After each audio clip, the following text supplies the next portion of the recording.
നമസ്കാരം. American president തെരഞ്ഞെടുപ്പ് ഒരുക്കങ്ങൾ അവസാന ലാപ്പിലേക്ക് അടുക്കുമ്പോൾ കുതിച്ചുപായാൻ കച്ചമുറുക്കി നിൽക്കുന്ന ഡൊണാൾഡ് ട്രംപിനെ ഇടങ്കാൽ വെച്ച് വീഴ്ത്തിയിരിക്കുകയാണ് കൊളറാഡോ കോടതി. മുൻ American president Donald Trump 2024 president തെരഞ്ഞെടുപ്പിൽ മത്സരിക്കാൻ അയോഗ്യനാണെന്ന് കൊളറാഡോ കോടതി ബുധനാഴ്ച വിധിച്ചു.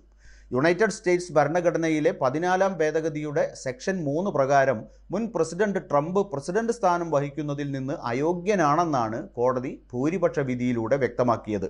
ചരിത്രത്തിലാദ്യമായാണ് ഒരു രാഷ്ട്രപതി സ്ഥാനാർത്ഥിയെ അയോഗ്യനാക്കാൻ 14-ാം ഭേദഗതിയിലെ സെക്ഷൻ 3 ഏതെങ്കിലും ഒരു അമേരിക്കൻ കോടതി ഉപയോഗിക്കുന്നത്. വിധി വമ്പിച്ച തിരിച്ചടിയാണ് ഡൊണാൾഡ് ട്രംപിന് നൽകിയതെങ്കിലും വിധിക്കെതിരെ അപ്പീൽ നൽകാനുള്ള സമയം അനുവദിച്ച് വിധി കൊളറാഡോ കോടതി തന്നെ സ്റ്റേ ചെയ്തു. അപ്പീൽ കോടതി വിധി വരും വരെ പ്രചാരണം നടത്തുന്നത് തടസ്സപ്പെടുമല്ലോ എന്ന ആശങ്കയിലാണ് ഇപ്പോൾ ട്രംപ് ക്യാമ്പ്. സംസ്ഥാന കോടതിയുടെ വിധി പ്രകാരം ജനുവരി 4 വരെ അദ്ദേഹത്തിന് അപ്പീൽ നൽകാൻ സമയമുണ്ട്. വിഷയം US സുപ്രീം കോടതി തീരുമാനിക്കുന്നതുവരെ പ്രസിഡൻഷ്യൽ പ്രൈമറി ബാലറ്റിൽ ട്രംപിന്റെ പേര് നിലനിർത്താനും കൊളറാഡോ സ്റ്റേറ്റ് സെക്രട്ടറിയോട് കോടതി നിർദ്ദേശിച്ചു. എന്നാൽ കൂടുതൽ കോടതികളും തെരഞ്ഞെടുപ്പ് ഉദ്യോഗസ്ഥരും കൊളറാഡോയുടെ പാത പിന്തുടരുകയും ട്രംപിന് വിജയിക്കേണ്ട സംസ്ഥാനങ്ങളിൽ നിന്ന് ഒഴിവാക്കുകയും ചെയ്യുമോ എന്നതാണ് ഇപ്പോൾ ട്രംപിന് മുന്നിലുള്ള വലിയ അപകടം. 2020 തെരഞ്ഞെടുപ്പിൽ കൊളറാഡോ സംസ്ഥാനത്ത് ട്രംപിന് വലിയ തിരിച്ചടി നേരിട്ടിരുന്നു. അതിന്റെ ഫലമായി അവിടുത്തെ ഗവർണർമാരും US സെനറ്റർമാരും ഡെമോക്രാറ്റുകളാണ് എന്നത് ശ്രദ്ധേയമാണ്.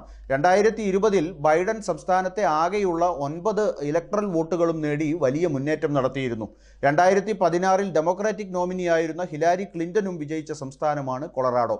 മുൻ US പ്രസിഡന്റ് ഡൊണാൾഡ് ട്രംപ് ഈ വർഷം രാജ്യത്തുടനീളം ഡസൻ കണക്കിന് വ്യവഹാരങ്ങളാണ് നേരിട്ടുകൊണ്ടിരിക്കുന്നത്.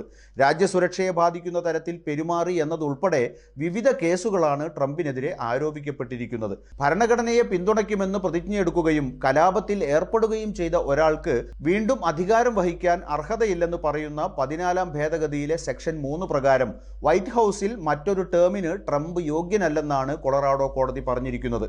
ഇതുപോലെ പല കേസുകൾ പല സംസ്ഥാനങ്ങളിലായി ട്രംപ് നേരിടുകയാണ്. മിഷിഗൺ, മിനസോട്ട, ഒറിഗോൺ എന്നിവിടങ്ങളിൽ ട്രംപിനെതിരെ കേസ് നിലനിൽക്കുന്നുണ്ട്.